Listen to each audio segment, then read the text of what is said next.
Kia ora everyone, I'm Shannon and today's podcast is about Whisper, the ruru morepork owl. It includes an extract from Debbie Stewart's book, The Hunters, the Precarious Lives of New Zealand's Birds of Prey.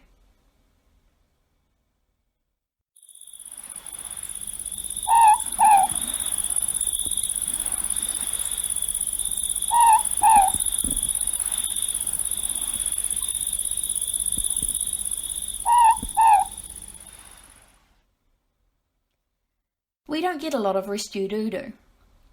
Those that do come to us enter care mainly as a result of domestic cat injuries or injuries caused by cars, and occasionally via forestry contractors, as it was with Whisper.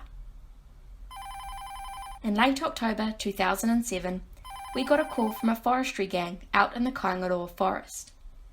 They had found an owl nest at the base of a ponga fern in a stand of mature Douglas fir trees. The area was due for immediate logging, and concerned about the nest, they hoped that we might be able to help. An immediate mercy dash was made to the forest. We went armed with a chili bin, towels, a hot water bottle, a thermos flask, and a thermometer. We collected the 2 eggs and transferred them to Wingspan for artificial incubation. Sadly, one of the eggs was beyond saving, but the other one did exactly what it was meant to. And 2 weeks later, on the 23rd of November 2007, it began to hatch. Suddenly, we were the new guardians of 11 grams of baby ruru. Welcome to the world, Whisper. Raising Whisper at the centre gave us a really good opportunity to closely document the first weeks of life in these usually secretive birds. As such, she quickly became our pin-up girl, as she had her photograph taken every day, and this series of growth photographs is now one of the most popular posters at Wingspan.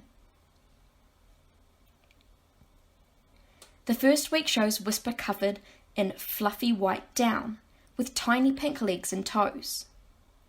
Moreporks, like other raptors, hatch blind, with thin skin covering their large eyes. The eye slits give the appearance of eyebrows, but the eyes of owls are exposed by lower lids that open slowly downwards. By day 3, one eye will open about a millimetre, and by day 10, the eyes are completely open. Somewhat surprisingly, owls are quite short-sighted, but they can see well at long distance too, and are believed also to be colourblind.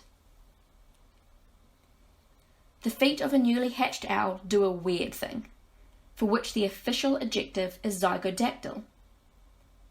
In the first few days, they have 3 toes that face forwards, and 1 that faces backwards. By day 5, the toes spread more evenly apart to accommodate more even weight dispersal as the bird becomes more mobile, such that 2 toes face forwards and 2 backwards. It's helpful when you're hanging around the trees. At the same time, hair-like feathers grow on the feet and legs.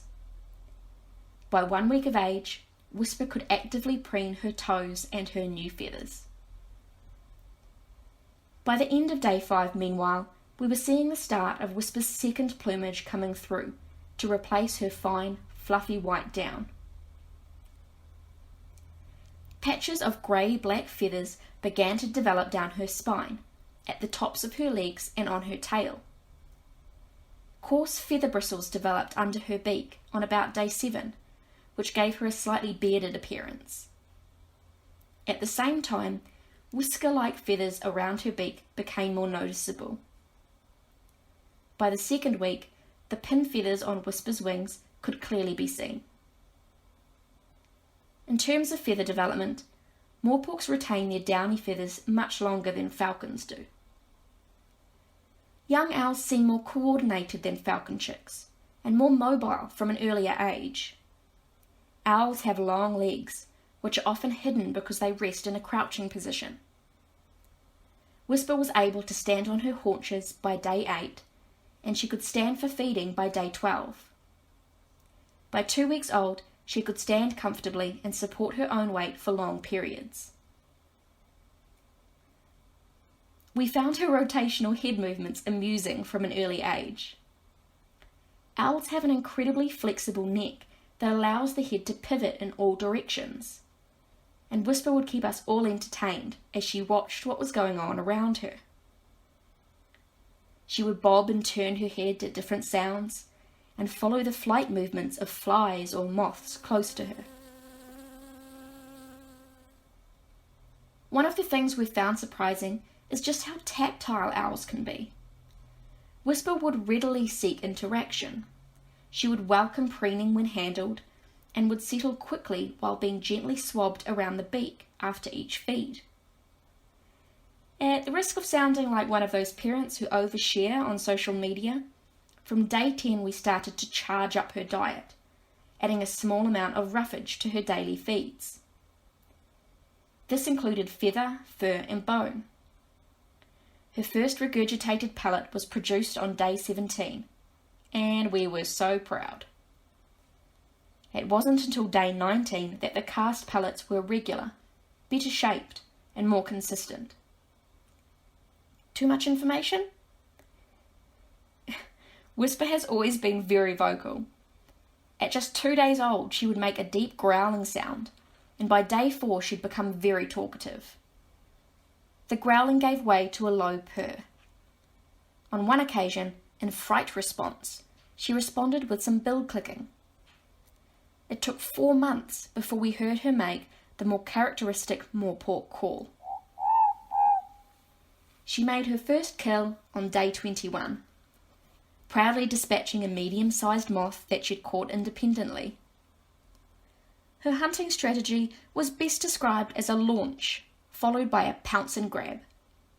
Then, on Christmas Day, 2007, at 32 days old, little Whisper gave us the best Christmas gift.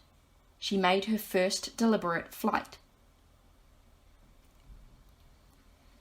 That was over 10 years ago now, and this bird has continued to entertain, surprise and delight us ever since. Because we raised Whisper from an egg, she has become imprinted on socialising with people, so she thinks she's just one of the staff. While imprinting like this isn't ideal, we had no choice at the time, and she remains a wonderful advocate for her species. Despite her human pretensions, Whisper has proven herself to be an excellent foster parent, and she happily incubates eggs for us.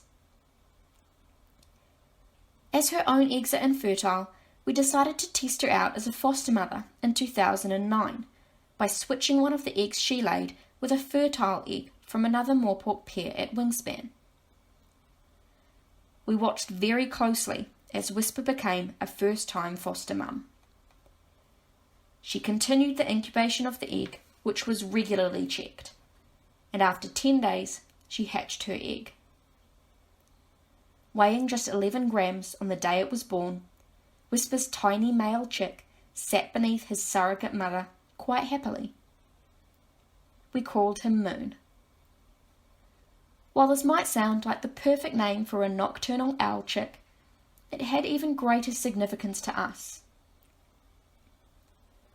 Earlier in 2009, our longtime patron, supporter and friend, the naturalist and author Jeff Moon, had passed away. He was a real inspiration to all of us, and naming one of our birds after him was one small way of remembering him. As Whisper was already so comfortable with us handling her, we were able to document the pair's relationship as closely as we had Whisper's own hatching. Given Whisper had been raised entirely by humans, we were amazed at how easily she took to parenting Moon.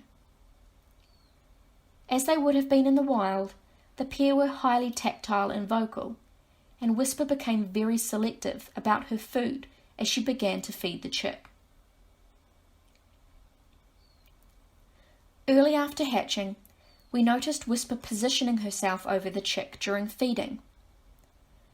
This provided Moon with physical support under the curtains of Whisper's belly feathers.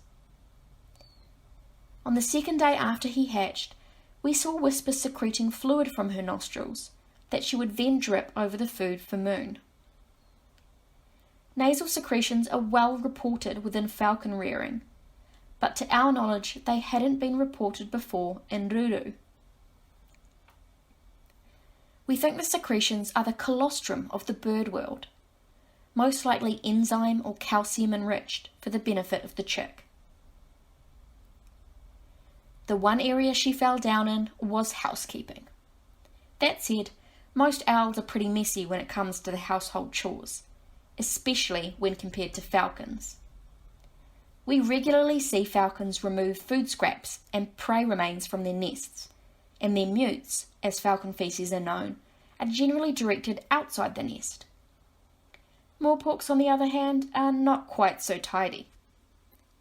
Consistent with what we would see in the wild, Whisper's nest was decidedly disordered and smelly. Prey remains, bones, feathers and droppings would remain within the nest depression. On many occasions, we'd have to remove scraps and food remains from the nest and then replace a rather disgruntled Whisper. We reckon owls are messier because food scraps might better attract invertebrates, such as beetles and weta, to the nest. The staff prepared special chick food for Whisper to feed Moon, and we also collected additional food like moths, crickets, and hoo-hoo beetles. The bug man, and now our patron, Ruud Kleinpaster, sent us some weta hotels, basically some bamboo tubes, that were hung in the aviary for the birds to hunt from. As Moon developed and grew, the language between the pair varied.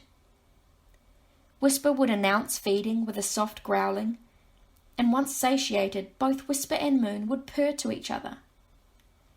Whisper, when off the nest, would constantly check on Moon, making vibrating shrills and subdued coos to communicate with him. The chick's physical development continued just as we expected it to. After 1 month, he had grown from an 11-gram baby into an almost adult-sized 164 grams, and he could walk some 2 meters from the nest. 5 days later, he took his first flight. Wingspan not only had its newest morepork, it also had a proven natural foster mother in the form of our very own Whisper. Whisper would come to foster many more chicks throughout the years and become quite the household name. If you visited Wingspan at our old site, you might remember her. If you visited Wingspan at our new site, you might have met her most recent foster child, Cricket. Cricket has followed in the footsteps of her foster mum in becoming an ambassador at Wingspan. She has travelled around schools, teaching children about ruru and the kinds of threats they face in the wild, and what they can do to help. Unfortunately, a study has shown there may be a sex bias amongst ruru, as they are often ground nesters and females are vulnerable to predation while incubating eggs or brooding chicks. Wingspan has designed plans for a nesting box, a fun and easy project for New Zealand families to encourage ruru to nest up off the ground. Cricket and Whisper still live at Wingspan and continue to surprise and delight us. They are living proof that motherhood comes in many shapes and forms, throughout nature. If you, like us, want to honour motherhood and support the next generation of the ruru morepork owl, get in touch. We'll put you to work.